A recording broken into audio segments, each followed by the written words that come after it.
끙끙 앓기 시작한 어머니를 두고 집을 나섰다. 할 일 없이 구례를 배회하기는 참으로 오랜만이었다. 학수는 기어이 나를 쫓아왔다. 아버지가 어디 댕기셨는가? 내가 더 잘 알아, 이 사람아. 어디부터 갈까? 중앙교. 중앙교는 집에서 멀지 않았다. 나의 모교이기도 했다. 구례 사람 3분의 2는 중앙교 출신이었다. 아버지는 이곳에서 평생의 친구들을 만났다. 아버지를 사회주의자로 이끈 것도 훗날 광주 일고에 입학한 동창생이었다.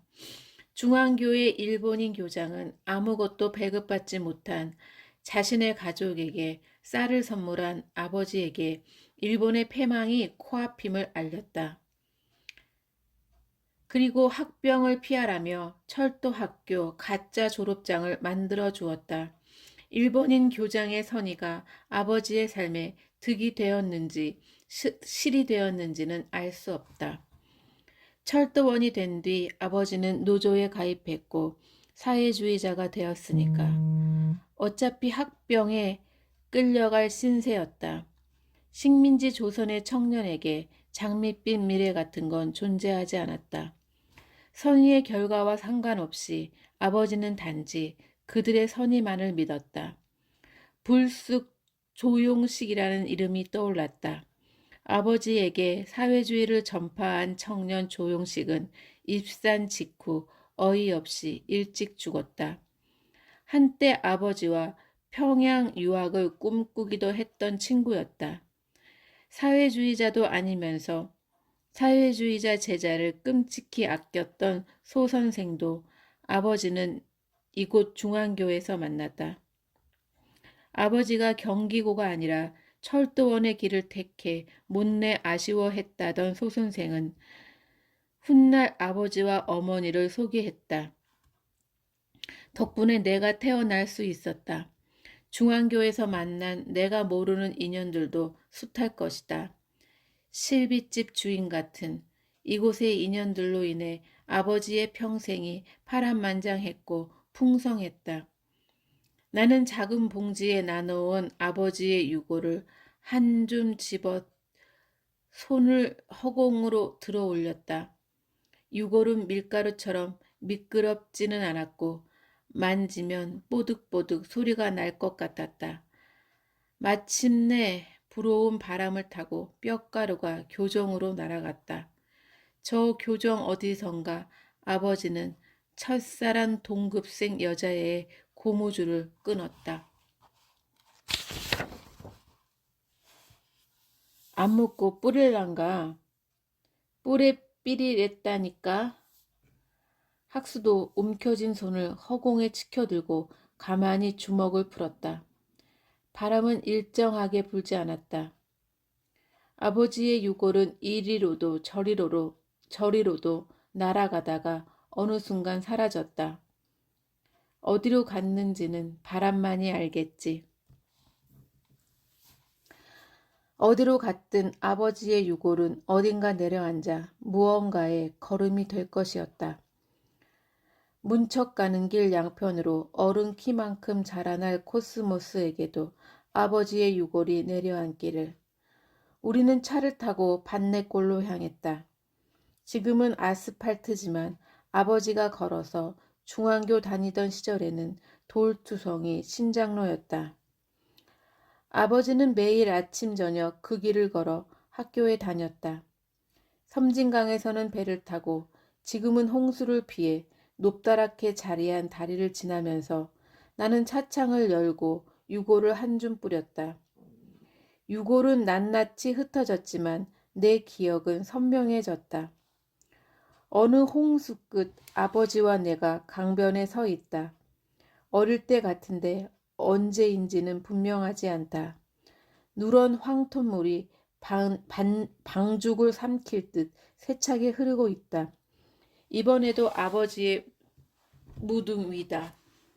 황토물에 오만 것들이 휩쓸려 내려간다. 각종 새간이며 돼지며 소까지. 사람들이 방죽 끝에 아슬아슬하게 서서 그것들을 향해 긴 간짓대를 던진다.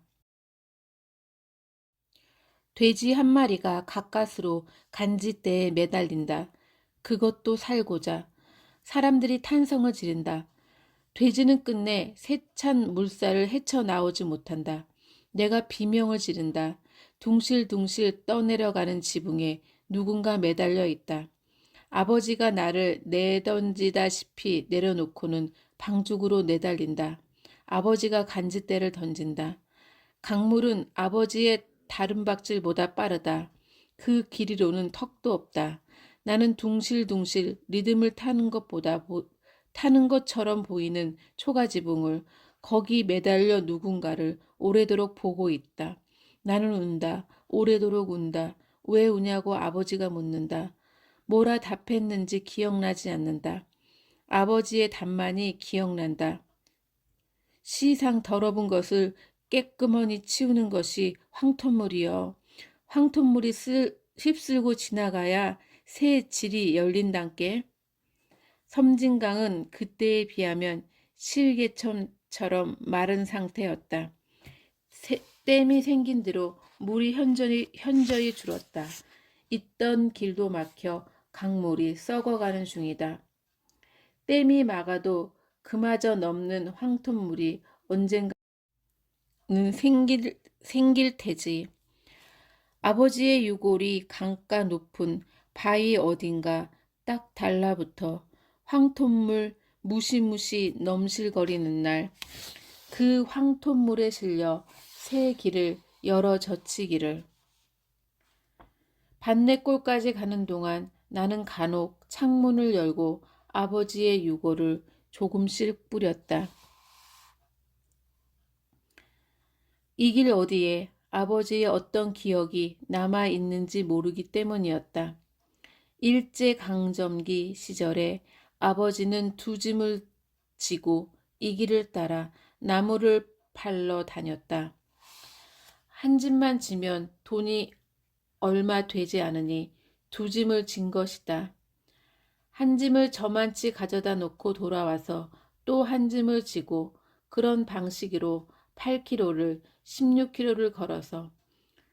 그러고 보니 아버지는 옛날 사람들은 그런 방식으로 한 어깨에 두 짐을 지고 살아왔구나.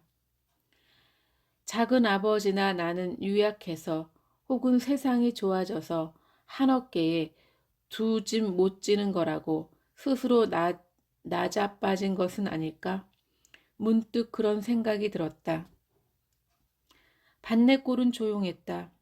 오후 6시, 다들 저녁 먹을 시간이었다. 가까운 친척들은 장례 일정에 지쳐 일찌감치 뻗었을 터였다. 서울 사람이 사놓고 어쩌다 들른다는 옛 집터와 밤밭, 미수로 끝난 가출 사건의 진원지 너럭바위, 작은아버지 집 앞, 그리고 지금은 노인정이 된 할아버지 죽었다는 옛 정자 앞에도 아버지의 흔적을 조금씩 남겼다. 아버지가 소년처럼 첨벙거리며 뛰어다니던 개울에도 어떤 일이든 에너지랄지 기운 같은 게 남아 저 홀로 외로워하고 있다면 부디 화해하기를 바라면서 혈육보다 이데올로기를 택했던 아버지의 한 점 영혼이 할아버지의 죽음을 목도하고 오줌을 싸며 혼절한 9살 작은 아버지의 감당하기 어려운 쓰라림을 어루만져 주길 바라면서 학스와 나는 말없이 읍내로 돌아왔다. 노인정으로 가. 이유도 묻지 않고 학수는 노인정으로 차를 몰았다. 집에서 멀지 않은 곳이었다. 밥때라 그런지 노인정에는 불이 꺼져 있었다. 나는 아버지가 자전거를 세워뒀을 공간에 자전거를 끌고 걸으며 학수야 불렀을 도로에 아버지 마음 몇 점을 남겨두었다. 차는 거기 세워두고 오거리로 걸어갔다. 오거리, 구례사람이라면 누구나 하루에도 몇 번씩 오가는 길이었다. 오거리 슈퍼는 당연히 영업 중이었다. 아이 말대로 2차선 도로 건너편에는 구례에 어울리지 않는 편의점이 더 화려한 조명으로 손님을 끌고 있었다.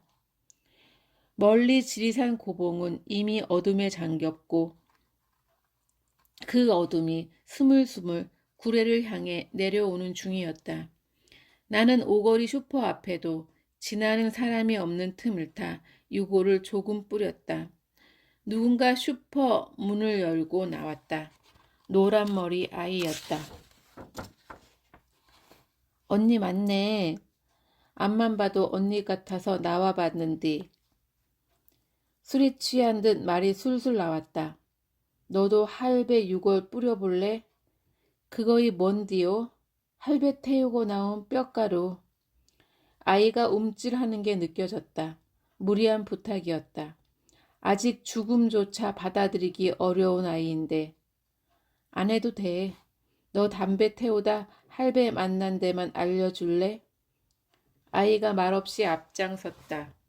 오거리 슈퍼는 여고 바로 옆이었고 아버지와 아이가 처음 맞닥뜨린 곳은 그 앞 100m도 채 되지 않는 골목이었다. 할배 말이 맞네. 예의가 없네. 학교랑 집이 코앞이구만. 예의가 있으면 좀 더 갔어야지. 아이가 피식 웃었다. 사람 하나 겨우 지나갈 만한 골목길, 상처 입은 이주민 자손의 분노가 가득했을 그 길에 아버지 유골을 또 조금 뿌렸다. 그리고 학수를 돌아보았다. 담배 한 개피만, 아니 2개피만 줄래? 내가 담배 피우는지도 몰랐을 학수가 순순히 담배 2개피를 내밀었다. 하나는 아이에게 건넸다. 아이가 쭈뼛쭈뼛 학수 눈치를 보았다. 아이, 나가 잡아먹냐? 눈치를 왜 본대? 아이가 피식 웃고는 담배에 불을 붙였다. 셋은 한 꾼에 담배를 피웠다. 한 꾼에라는 말이 두고두고 참 좋았다. 담배를 피우다 말고 아이가 손을 내밀었다. 할배 빽가루. 담배를 입에 꼬나문 채 봉지에서 유골 한 줌을 집어 아이에게 건넸다. 아이도 담배를 꼬나문 채 유골을 받았다. 아이고, 아버지가 봤으면 장 얻어 확 껐다. 가가니그마이 혼자 보기 아깝다야. 아빠가 뭐, 할배가 뭐. 나와 아이가 동시에 외쳤다. 아이가 깨르르 처음으로 나이에 맞게 소녀다운 웃음을 터뜨렸다. 그러고는 아버지 유골을 제 머리 위로 휙 집어 던졌다. 캄캄하지 않은데 미리 밝혀진 가로등 불빛에 하얀 뼈가루가 점점이 제 존재를 드러냈다. 골목이라 탐에 막힌 것인지 뼈가루는 날아가지 않고 우리 머리 위로 쏟아졌다. 셋 중 누구도 몸 어딘가 내려앉을 뼈가루를 털지 않았다. 아마 같은 마음이었을 것이다. 어쩐지 아버지가 여기 함께 하는 느낌이었다. 살아있는 우리와 한 꾼에. 또 어디 갈라냐? 학수가 담배를 끄며 물었다. 갈 데는 많았지만 꼭 가야 할 곳은 한 군데, 사모 시계방이었다. 아버지가 말년을 보낸 곳, 이데올로기와 상관없이 언제나 아버지 옆에 있었던 사람들, 사모 시계방. 거기는 차로 가자. 아이도 당연하다는 듯 우리를 따라왔다.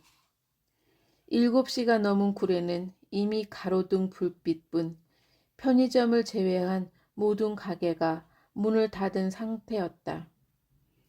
어둠이 내려앉기 시작한 3호 시계방 앞 도로에 유골을 뿌렸다. 3호 시계방 아저씨 코 옆에 애기 주먹만한 사마귀가 떠올랐다. 그 사마귀 때문에 나는 아저씨가 싫었다. 말도 없이 좁쌀만한 시계 부품에 코를 박고 있는 것도 싫었다. 동그랗고 조그만 시계빵 아저씨의 세계, 부조리한 세계의 대안이었던 아버지의 세계, 내가 보기에 전혀 다른 그 세계가 사모 동창이라는 이름으로 늘 함께 했다는 것을 나는 몰랐다. 늘 그랬듯 친하게 지내시기를. 오고리에 차를 세웠다.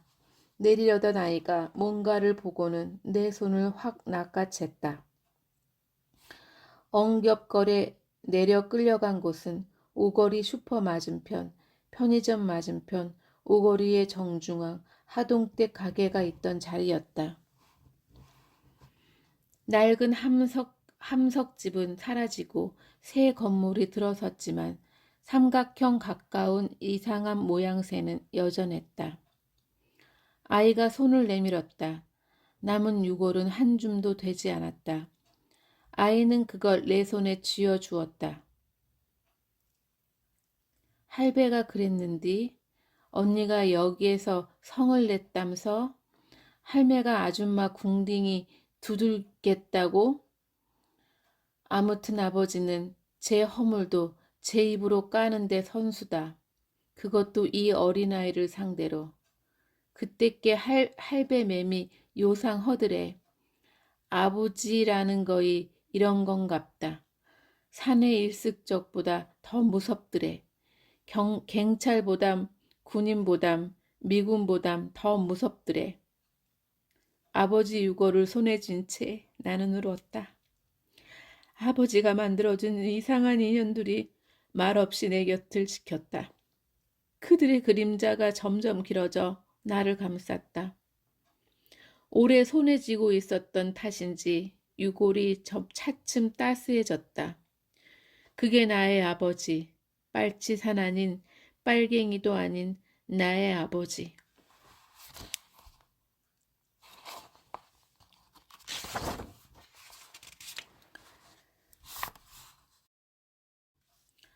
작가의 말. 아버지의 해방일지는 나 잘났다고 뻗대며 살아온 지난 세월에 대한 통렬한 반성이다. 나름 열심히 살았다고 자부했는데 나이 들수록 잘 산 것 같지가 않다.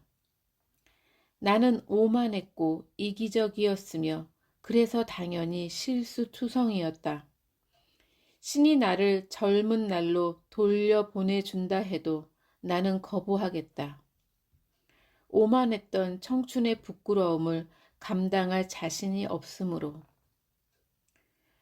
부끄러움을 견디며 오늘을 살 수 있는 것은 그나마 내가 반성할 줄 아는 인간인 덕분이다. 친구들은 나를 반성주의자 또는 성장의 주의자라고 부른다.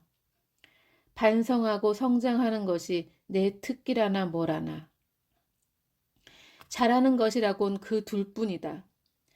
그나마라도 그럭저럭 해내고 있으니 천만다행 아닌가. 그렇게 자유하며 살았다. 돌이켜보니 거기서부터 문제였다. 유년기에 나는 매일같이 동네 초입 팽나무 아래 앉아 읍내로 뻗어 있는 신장로를 보았다. 그 너머의 세상을 상상하며 성장기에 나는 먼 데서 기적이 울릴 때마다 그 기차가 가 닿을 서울을 꿈꾸었다. 지금보다 더 멀리, 더 높이. 그렇게 동동거리며 조바심치며 살다가 알게 되었다. 빨치산의 딸이므로 더 멀리, 더 높이 나아갈 수 없다는 것을. 나의 비극은 내 부모가 빨치산이라서 시작된 게 아니었다. 더 멀리, 더 높이 나아가고 싶다는 욕망 자체가 내 비극의 출발이었다. 50 넘어서야 깨닫고 있다. 더 멀리, 더 높이 나아가지 않아도 된다는 것을. 행복도 아름다움도 거기 있지 않다는 것을. 성장하고자 하는 욕망이 오히려 성장을 막았다는 것을. 고향에 돌아오니 서울서 보이지 않던 아름다운 천지다. 섬진강변의 벚꽃길, 반야봉의 낙조, 노고단의 운해만 아름다운 게 아니다. 벚꽃은 정읍서 싫고 산수유는 속읍서 싫다는 동네 할매. 필요 없다고 해도 밥을 묵어야 힘이 난다며 기어이 가져다 주는 식당 주인. 심지어는 먹도 못할 억센 나무를 삶으면 부드럽다고 뻥쳐서 파는 장터 할매. 주방에서 가장 먼 안쪽 테이블에 앉았더니 사람도 없는데 가차히 앉으라고 호통치는 식당 아줌마. 알고 보니 그이는 관절염이 심했다. 이곳에 사람 냄새 넘치는 사람이 그득하다. 오죽하면 할매가 뻥을 치겠는가. 다 먹고 살자고 하는 짓이다. 급하면 뻥도 치고 호통도 치는 것이 사람 아닌가. 사람이 오죽하면 긁겠냐. 아버지 18번이었다. 그 말 받아들이고 보니 세상이 이리 아름답다. 진작 아버지 말 들을 걸 그랬다. 아버지 딸 참 오래도 잘못 살았습니다. 그래도 뭐 환갑 전에 알기는 했으니 쭉 모르는 것보다는 낫겠지요. 딸을 대장부의 몸으로 낳아주신 것도 하의상의 인물로 낳아주신 것도 다 이해할 터이니 그간의 오만을, 무례를, 어리석음을 너그러이 용서하시길. 감사합니다, 아버지. 애기도 하는 이 쉬운 말을 환갑 목전에 두고 아버지 가고 난 이제야 합니다. 어쩌겠어요. 그게 아버지 딸인걸. 이 못난 딸이 이 책을 아버지께 바칩니다. 정지야.